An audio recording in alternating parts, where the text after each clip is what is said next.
as a head coach, other than changing the offensive jerseys to white the week you play on the road, the first time you go on the road, that first week, and this team. Do we have to wear white on the road? Huh?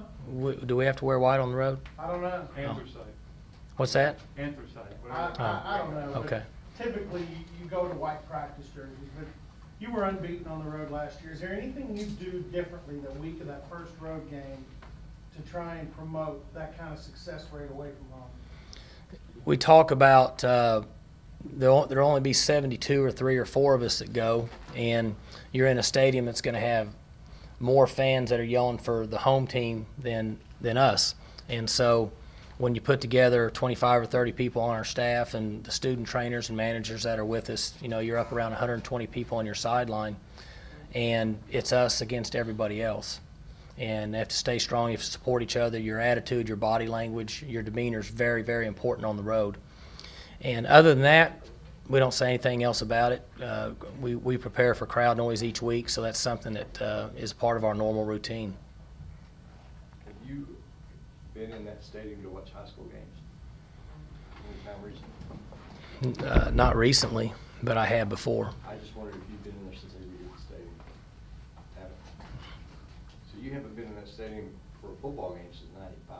Did you ever think that they would commit what was necessary to redo the stadium and to build that building in the north end? And did you ever see that coming to you?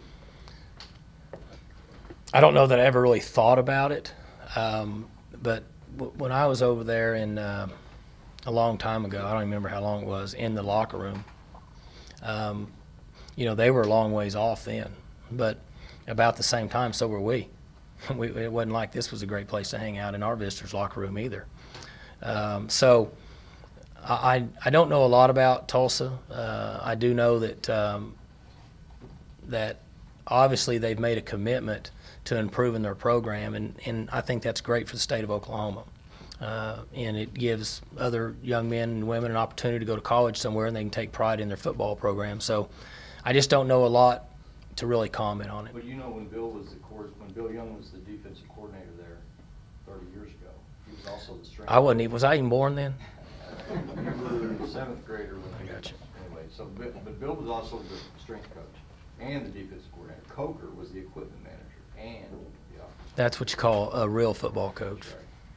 So, you know, it's just a completely different culture over there. And again, it's, you know, I've never been around it much, so it's hard for me to really comment on it. But those are interesting stories when they get brought up. You hear those older guys talk about, you know, having to watch tape and that, and then hand jerseys out, and then having to mow the grass and mark the field. And I guess that's not all bad at times. You remember Pat's famous quote about the visitors' locker room at TU? No. Dave, what was it? Smells Like a wet dog. dog. You remember smelling that dog? No, but I did hear, I was on the radio with Coach Leach last week, and he said you could sling a dead cat and hit a D lineman in Mississippi, so I don't know why you can't recruit them. and that one just kind of floored me, so this one's kind of mild compared to that. Wow. Coach, since last week there's been some changes in the whole conference realignment talk. Do you have a thought on possibly keeping a school in a conference that they don't want to be in anymore? Like with the whole A&M and Baylor not giving us the right and all that? Again, that stuff's so far over my head that I don't really think about it much. I would like for the Big 12 Conference to stay together. I'm probably repeating myself now. I think it's good for the television in this part of the country. I think it's good for the university. I think it's good for recruiting. I think it's good for everything with where we're at. And you're sitting here now with, there's 3 teams in this league in the top 10 in the country, right? So it's a pretty good setup. And the other teams are playing pretty well. And so we're going to do whatever we have to do. Somebody else is going to make that decision. And wherever we go or if we stay, we're going to fall in line and do what we're told. And we'll be excited about it, and we'll start to change recruiting if we have to. But I don't have any information or enough knowledge to comment on A&M or Baylor. I know this is the cart way before the horse, but if something happened and you were no longer in this conference and you were playing in another region of the country, would that put a premium on non-conference games in the state of Texas? I think that's worth. Well, there's 2 things you have to think about You know, I mean, might as well, there's no reason to hide it if we go west. I mean, that's what everybody's saying. So if you go west, I think you have to talk about where you start to recruit or additional areas that you add. And then you also have to start to think about how many games that you can play in this part of the country that can continue to enhance your recruiting through Oklahoma and south through Texas, where we get the majority of our team.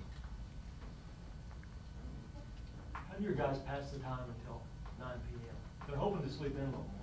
And you can't, coaches or players, you can't sleep on a game day. You lay there and you try to sleep and you think, wow, this is good, I could sleep in, then you can't sleep. And so, you know, we have late meal, we have an early meal for them, the ones that get up early, and then we have a later one that they're required to be at. And then after that, we go through extensive walkthroughs in all 3 phases. And from that point on, they go back to the room and they sleep. And the good news is it's a Saturday, so you get to watch football. They'll get up and walk around, do whatever. Coaches will attempt to run or whatever they need to do. And then you finally get to pregame, and after that, at least you're kind of moving in that direction. But it makes for a long day, no question. Who did you watch play Saturday? I never watched one game. My boys would flip through it as they came through the house. I saw parts of Alabama. I saw parts of South Carolina. I saw part of Texas. I saw part of Notre Dame. East Carolina was on at about that same time. I don't know who else, but they flip the channels all the time. But you saw enough of those teams to get I don't know, you're number 8 in the country now, where you say, okay, yeah, we're in that realm. Not on TV. I didn't watch enough of one particular game. I saw some guys on TV that have defenses that run pretty good. And at that particular weekend, I was glad we weren't playing them when I watched them run and tackle. Maybe the TV makes them look faster. I don't know. But again, safely, you know, I would say that you know, I don't know if we're the 8th best team in the country. I don't know. I've always said that I think that there's probably 5 or 6 schools in the country that have better players than everybody else, and then I think there's another 20 that could beat anybody on any given day, including those 5 or 6 that have better players. And then there's another 40 behind that if you're not careful when you play them, that you can lose to them real fast. What was the play in the South Carolina game that you liked so much you called Todd? That was at the end of the half. And it wasn't necessary. I kind of liked the idea and the thought. It really wasn't a play. I just kind of liked how it was set up, and I thought it was a good idea. And something that we could bring into our offense, and then I didn't want to forget. And so I called Todd and put it on him. He said he was glad he was watching that game. Yeah, so he just happened to be watching the same thing, and we agreed. So we, between the two of us, we remembered to get it in, and we wrote Sunday morning when we met. We talked about it, basically just in a formation and a play that I thought that would be good for us. And it wasn't actually anything they did. It's what I thought they were going to do, and they didn't do it. And then I kind of wondered why they didn't do it. South Carolina or Georgia? It would have been who had the ball at the end of the half? Somebody had the ball at the end of the half. I don't remember who had the ball right before halftime. One of those, I think it was South Carolina.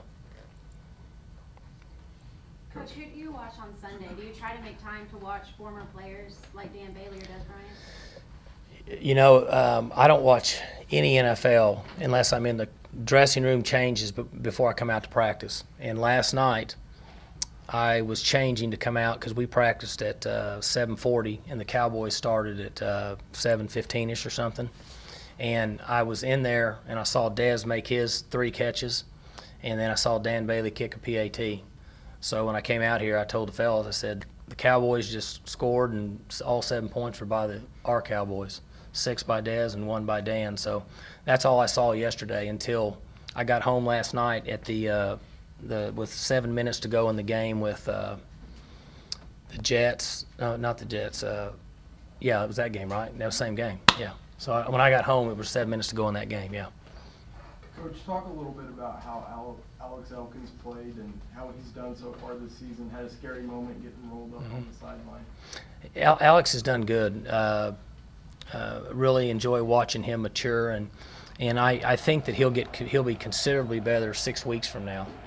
He hasn't played very much football, and so he's learning. But he's a very competitive young man, and he's tough, likes to play the game, and had an unfortunate situation where a guy got thrown into him and scared him a little bit. But he's doing better. We're expecting him to practice tomorrow, and so he's really fun to watch because he's eager to learn and eager to get better. And we all know how that is. If you're working with someone or you're one of your own kids and they're eager to do something, you really enjoy watching them mature and get better, and that's kind of the category he fits in. Is he the best athlete you've had at that position? He could be. He's pretty athletic, you know. Ori went. No, I mean specifically at that weak side position. I mean, you had Levine and Gent. Yeah, Levine and Gent were good players, but they were stiff kind of in their upper body, you know. He's pretty flexible, so he very well could be the best athlete we've had at that position.